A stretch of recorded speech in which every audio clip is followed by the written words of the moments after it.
Hi, I'm Gray and welcome to my channel.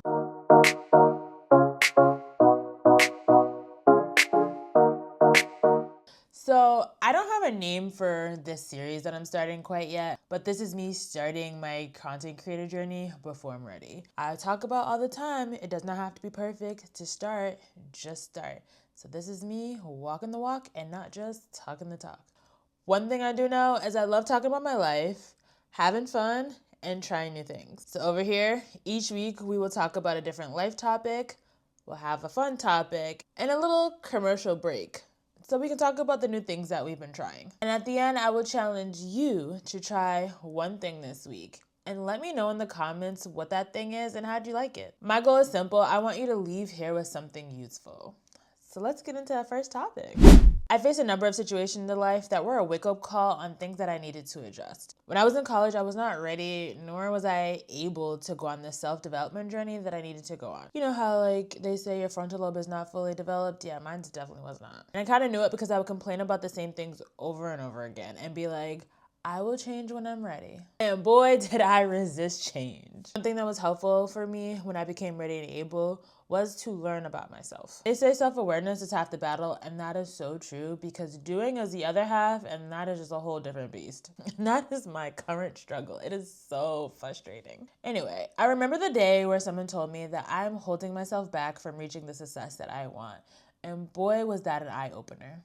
Immediately, I was so defensive, like, what do you mean? I am working so hard. I want the change. Like, I really want it bad. If anybody wants it, it's me. I felt like she was saying that I actually didn't want a better life that I desperately wanted, and that just sounded so crazy to me. Once I relaxed, I was really able to think about what self-sabotage meant. And that's where things just started to click. And I really knew that I was self-sabotaging because out of all the advice that I received, out of all the things that I looked up, I was only left with, now I just have to do. Like I knew all of the tips and tricks, but for some reason, I just couldn't do them. So I was left with why.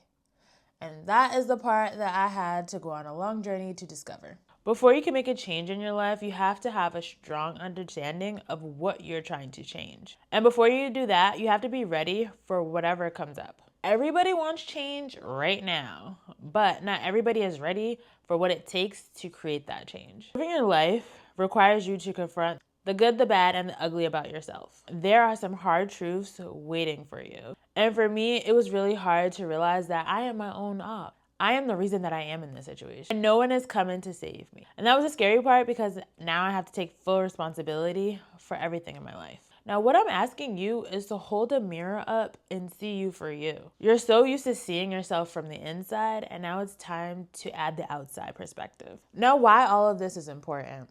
Well, once you have self-awareness and acceptance, now you hold the power to create change in your life. You are better able to influence outcomes. You'll become a better decision maker, a better person, be more emotionally intelligent, and hopefully to make the change that you want. Understand your strengths and your areas of growth, and you'll fully understand where you are, where you want to go, and how to fill in the gaps between those 2 points. I'm afraid without this knowledge that you will limit your potential. And now for a commercial break. This is definitely not sponsored, but I wanted to share something new that I've tried. And it is this. There are mini rice cakes reimagined. And this is the French toast kind. I've also tried the s'mores one and the cinnamon swirl. And the s'mores is definitely my favorite. So, only 90 calories per 21 pieces. With chia, I was about to say quinoa, but with chia, quinoa, and flax. Those are some really good ingredients. Be careful because it acts as fiber, if you know what I mean. You can indulge guiltlessly. With just 90 calories per 21 pieces, Drizzylicious is a smart little snack.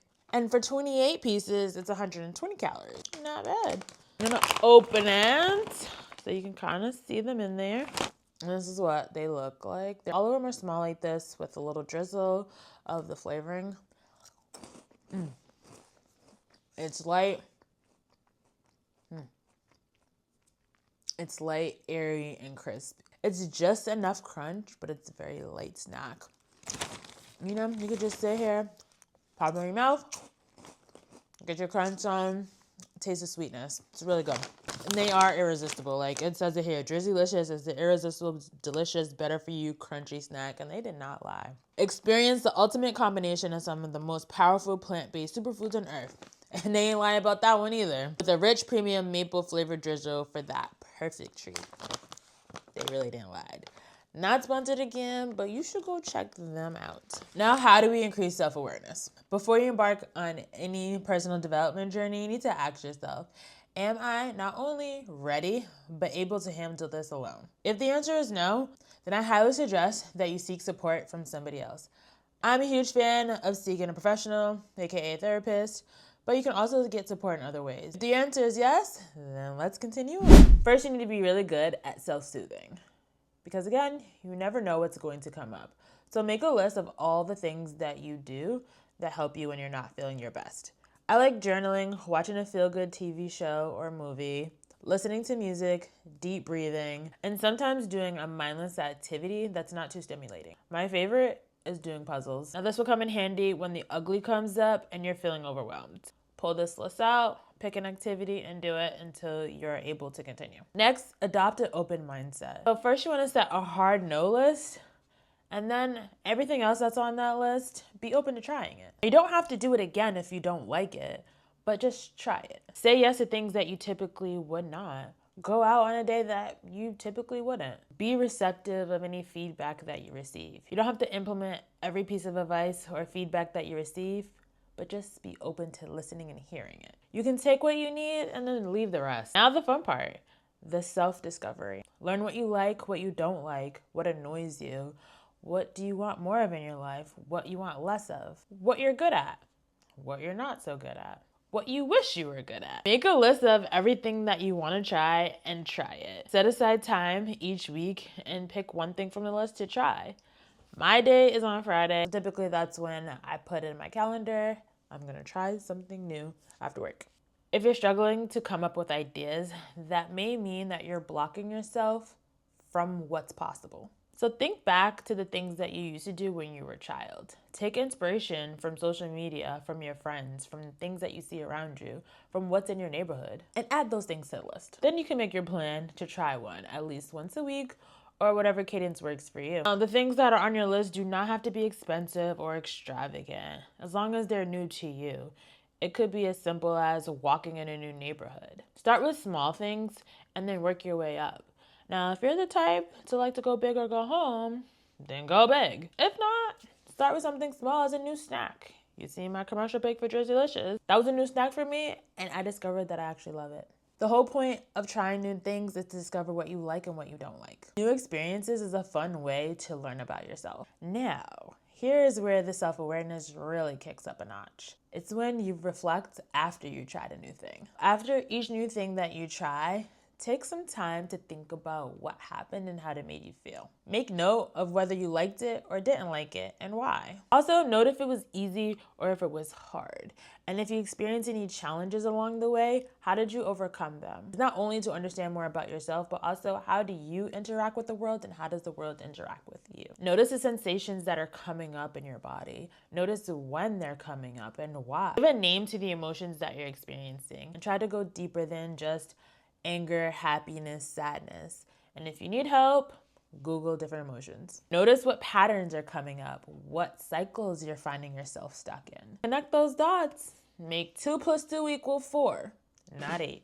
Now, journaling about your experience is a powerful tool because it gives you a bird's eye view of what's happening. Now, I know journaling is not for everybody, but give it a shot. And after you journal, go back to it later, like maybe a month later, and read your journal entries. And that will really help you to identify patterns and see things from a different perspective. Because once you're not in it anymore, the way that you see it can change. The point here is to be like a kid and be curious. Be a sponge and absorb it all. Take your time as there is a lot to discover. You will learn something new about yourself every day for a long time. You will spend a lot of time at the discovery phase at the beginning, and then you'll be able to taper it down as you continue along your journey. When you gain enough information, then you use it. The first way that I would implement this information is to determine the things that drain you and move away from those things. And that includes people too. Spend as least amount of time doing things that you don't like and spend most of your time doing the things that you do like.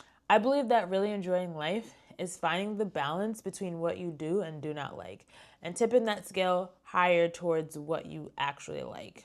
Now that concludes our first episode. Yay! This week, I challenge you to try a new restaurant. We're gonna stick with the food theme here.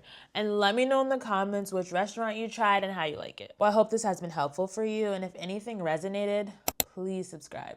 Thank you for sticking around and watching this whole video. By not having a lot of structure around this, I hope I'm able to bring you a video every week. I know, I haven't been consistent like I said I would, but I'm trying to figure this out. I said I am starting my content creator journey when I'm not fully ready.